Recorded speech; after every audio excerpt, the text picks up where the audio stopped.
Happy Friday, everybody! Max Scoville here, and in today's fix, Microsoft is reportedly backburnering plans to develop an Xbox handheld in favor of third-party collaboration. Meanwhile, rumblings of something Splinter Cell related happening soon, and more evidence suggesting a Persona 4 remake is happening. Let's get into it.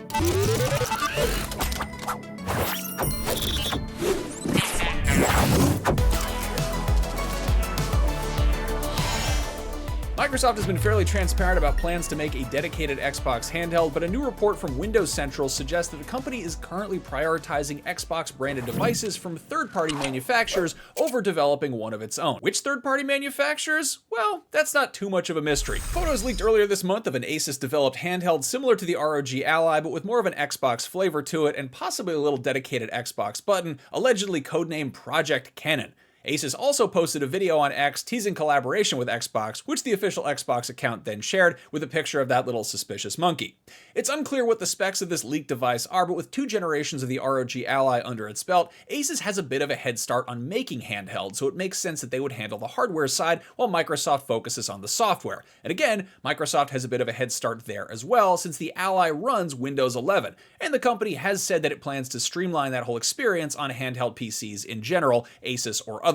So for context, Valve's Steam Deck runs SteamOS, a bespoke Linux-based operating system designed specifically for gaming, but not all games are compatible with it. Meanwhile, other handhelds like the ROG Ally and the Lenovo Legion Go both run Windows 11, which can theoretically run anything that'll work on a regular PC, but can also be a little clunky for gaming since the operating system acts like you're using a regular PC, not a gaming handheld. This means that a bunch of standard Windows features and software are included that most people probably don't need on a gaming device and which can actually affect the device's performance for its intended purpose. So if Xbox announces this new third-party handheld soon, hopefully it means that some updates are coming for how Windows runs on existing handhelds.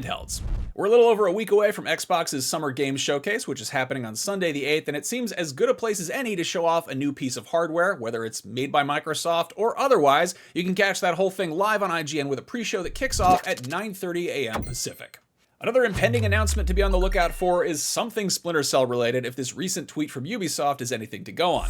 An old screenshot of Sam Fisher was posted on the official account along with a goofy emoji face and hashtag Splinter Cell. The alt text for the image reads, "Close-up of Sam Fisher from Splinter Cell Chaos Theory, showing a stern expression with focused eyes, short dark hair, and a rugged beard set against a blurred high-tech background. He's locked in." Fans of Tom Clancy's Splinter Cell have had a rough go of it lately. It's been well over a decade since the last entry in the series, Blacklist. Supposedly, there is a full modern remake of the original game in the works, though that was announced back in 2021, and there haven't really been any updates since. What a screenshot from Chaos Theory, which is the 3rd game in the series, has to do with any of that is anyone's guess, but hopefully it means that some kind of announcement of any kind is coming soon for Splinter Cell fans to look forward to.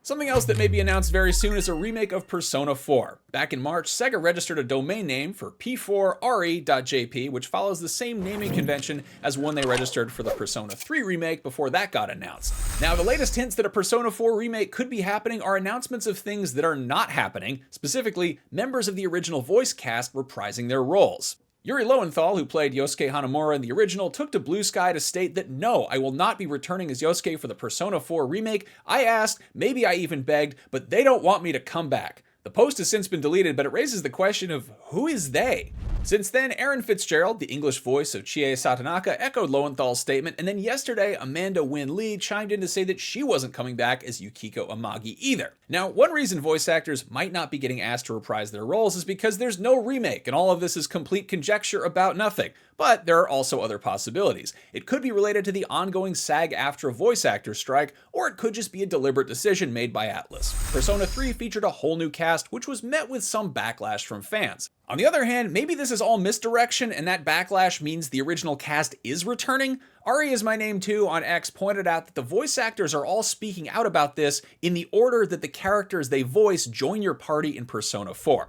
Anyway, we'll have to wait and see, but chances are the wait will not be too long. Next week is going to be packed with game announcements, with Summer Game Fest taking place on June 6th, and you can bet there's going to be some big surprise reveals happening there. If you'd like to attend a big summer gaming event, need I remind you that IGN Live is taking place in downtown Los Angeles on June 7th and 8th at the Magic Box at the Reef. We'll have huge reveals of our own, plus interviews on stage with celebrities and your favorite games industry personalities, playable gaming stations for all platforms, awesome panels, IGN merch, tons of giveaways, and lots more. You can expect to see Nintendo, Nintendo, Xbox, Netflix, Alien Rogue Incursion, Claire Obscure Expedition 33, Rick and Morty, IDW Publishing, and tons more. You can see the full schedule over on IGN.com/live, which is also where you can grab your tickets. Use the code BeyondGuest for a free ticket. Again, that's IGN.com/live. In the meantime, if you're looking for something to play this weekend without breaking the bank, head to IGN's sister site Humble and check out the Xbox Game Studio Publisher Bundle. For just $5, you get Broken Age, Sunset Overdrive, and Battletoads, and for $10 or more, you get those 3 games, plus Wasteland 3, Quantum Break, As Dusk Falls, Ori and the Will of the Wisps, and Age of Empires Definitive Edition. As always, proceeds go to charity. Thank you for watching, everybody. If you want to look ahead at what's happening this month in terms of actual game releases rather than announcements, keep an eye out for June's biggest game releases hosted by yours truly. That video should be going up very soon. Have a great weekend. I will see you next time. Take care.